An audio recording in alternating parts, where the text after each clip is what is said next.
Patrick Mahomes doesn't gamble with his reputation, and his longtime agent just made that crystal clear while dragging a fellow superstar into an uncomfortable spotlight. Bryce Harper, the two-time MVP, nine-time All-Star, the face of the Philadelphia Phillies, just got tangled up in one of the messiest stories to come out of the sports betting world in years, and it all traces back to a single video that was never supposed to see daylight outside one man's phone. That man is Terry Thompson, a Philadelphia sports fan who spiraled into a gambling addiction so severe it cost him nearly $2 million, his home, and almost his family, and somewhere in the middle of that collapse, FanDuel decided the perfect gift to keep him hooked was a personal shout-out from his favorite baseball player. Today we're breaking down exactly what happened, why Patrick Mahomes' own agent stepped in to publicly warn athletes never to do what Harper did, and why this story is exposing some very uncomfortable truths about how sportsbooks treat their biggest spenders. Let's get into it. Back in 2020, Terry Thompson opened a FanDuel account like millions of other sports fans looking for a little extra excitement on game day. He wasn't some reckless whale looking to make headlines. He was just a guy who loved his Philadelphia teams and figured a few dollars on a parlay would make Sunday afternoons more fun. But sports betting apps aren't built like casual hobbies. They're built like slot machines disguised as fantasy football, engineered with point systems, streaks, and rewards that quietly nudge you toward wagering more and more. Thompson kept climbing that ladder, and by the time his losses started piling up, FanDuel had already noticed something valuable in him. He was becoming what the industry calls a VIP, a high-value customer worth protecting, worth pampering, and frankly, worth keeping around no matter the cost to him personally. In FanDuel's system, you earn 5 reward points for every dollar you spend on entry fees, and once a customer crosses 600,000 points, they unlock VIP status, an achievement that sounds harmless until you realize what it actually represents. A user who has poured an enormous amount of money into the platform. Thompson didn't just cross that threshold, he obliterated it. Over the years, he wagered a staggering $18.5 million with FanDuel. Let that number sink in for a second. $18.5 million flowing through one person's account. And once you're a VIP at that level, sportsbooks don't just say thank you with a coupon code. They assign you a dedicated VIP host, essentially a personal relationship manager whose entire job is to keep you engaged, keep you comfortable, and keep you betting. Thompson's host was a FanDuel employee named Brittany Morgan, and according to court documents tied to a lawsuit Thompson later filed, Morgan didn't just handle his account. She built what looked like a genuine friendship with him. They texted constantly, not just about odds and lines, but about his favorite restaurants, his travel plans, his family life. She commiserated with him over Eagles' losses like a diehard fan would with a buddy. On the surface, it read as customer service with a personal touch, but Thompson's attorneys argue it was something far more calculated. A strategy designed to make him feel like FanDuel genuinely cared about him as a person, so that betting more money wouldn't feel like feeding an addiction, it would feel like maintaining a relationship. And the perks kept coming. Morgan reportedly sent him tickets to see the Eagles, the Flyers, and the Sixers. FanDuel even flew Thompson and his young son out to Super Bowl 56 in California, complete with pregame field access and brushes with celebrities like Chris Rock. On paper, incredible experiences.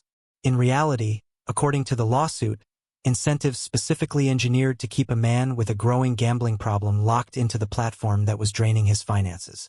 By late 2024, Thompson's losses had become severe. His attorneys say he was already resorting to what the Philadelphia Inquirer describes as desperate measures, just to keep funding his habit. This is the part of a gambling addiction story that rarely makes headlines. The quiet unraveling behind closed doors, the mounting debt, the shame, the fear of telling the people you love. And it was at that exact moment, during what should have been a moment of reflection and maybe intervention, that FanDuel delivered what they clearly considered the ultimate VIP perk. A video, not from a former athlete doing paid appearances in retirement, but from an active two-time National League MVP, Bryce Harper himself. In the clip, later obtained by the Philadelphia Inquirer, Harper looks into the camera and wishes Thompson and his family a happy Thanksgiving. He mentions Thompson's son by name and tells him hello. He thanks Thompson for years of support. And then comes the detail that changes the entire tone of the video. Harper explains he's reaching out specifically because Thompson's, quote, VIP manager, your host Brittany at FanDuel, wanted to make sure his Thanksgiving was extra special.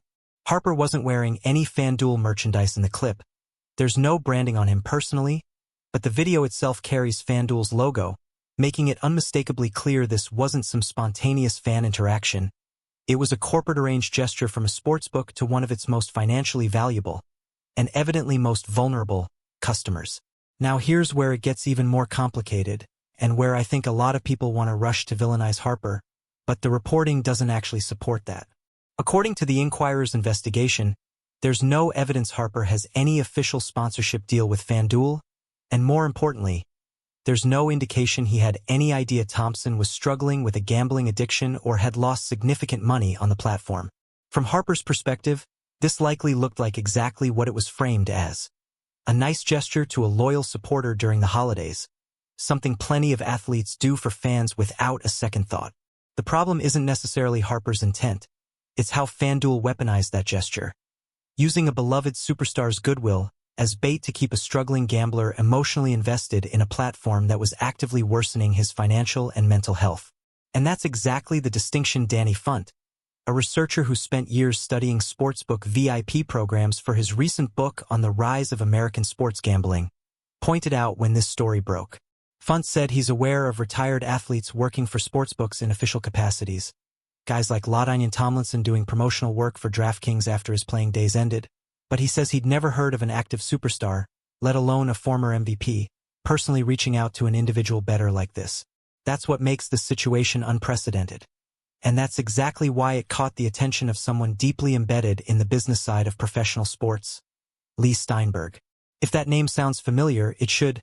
Steinberg is one of the most respected agents in football history, the man who currently represents Kansas City Chiefs quarterback Patrick Mahomes, and who over his decades-long career has also represented MLB All-Stars like Manny Ramirez and Will Clark.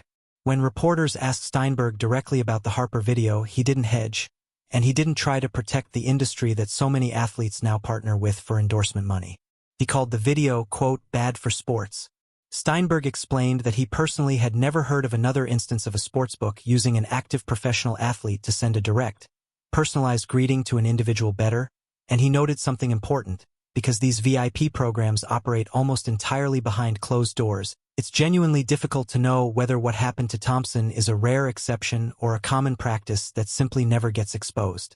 But Steinberg's most pointed comment was about what he'd tell his own clients if a sportsbook ever approached them with a similar request. He said if any athlete he represents came to him wanting to do this kind of promotional work for a gambling company, his advice would be simple: walk away. In his words, quote, it's not good for your brand, it's exploitative, and it's not the sort of activity you want to be associated with. Think about the weight of that statement for a second. This is coming from the agent of arguably the most marketable athlete in professional sports right now, a guy whose brand is worth hundreds of millions of dollars in endorsements. And his stance is that even seemingly harmless, personal gestures